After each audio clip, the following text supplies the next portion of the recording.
আপনি কি জানেন স্ত্রী ঋতুবতী হলে তার পাশে থাকা কি নিষিদ্ধ?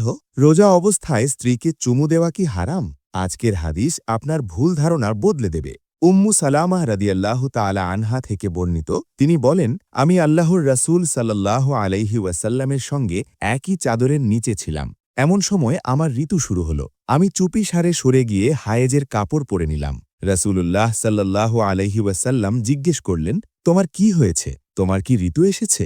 আমি বললাম, হ্যাঁ। তারপর আমি আবার তার সঙ্গে একই চাদরের ভিতরে ঢুকে পড়লাম। তিনি ও আমি একই পাত্র থেকে গোসল করতাম এবং সিয়াম অবস্থায়ও তিনি আমাকে চুমু দিতেন। সহিহ বুখারী, হাদিস নাম্বার ১৯২৯।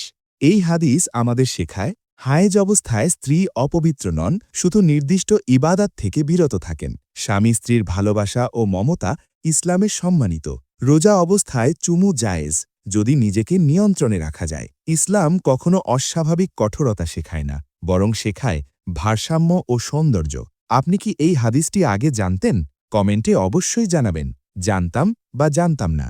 এই হাদিসটি অন্তত ৩ জনের কাছে শেয়ার করুন, যাতে ভুল ধারণা দূর হয় এবং মানুষ সহি জ্ঞান পায়। আপনি যদি এমন সহি হাদিসের ছোট ভিডিও নিয়মিত পেতে চান, তাহলে লাইক দিন, শেয়ার করুন আর আমাদের চ্যানেলটি ফলো বা সাবস্ক্রাইব করুন।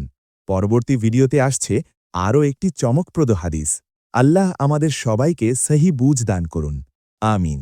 আসসালামু আলাইকুম ওয়া রাহমাতুল্লাহ।